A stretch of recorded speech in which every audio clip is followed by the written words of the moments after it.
நல்லதே நடக்கும்.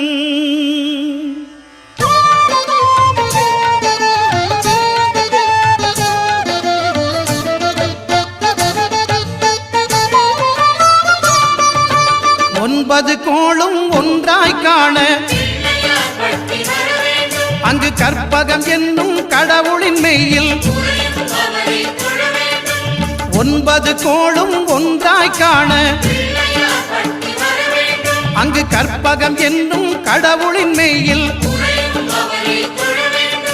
சூரியன் முதலாய் 9 கிரகமும் பலவித குணங்களை கொண்டிருக்கும். எங்கள் கற்பக தருவில் அவை வரும்போது ஒன்றாய் சேர்ந்து பலனளிக்கும்.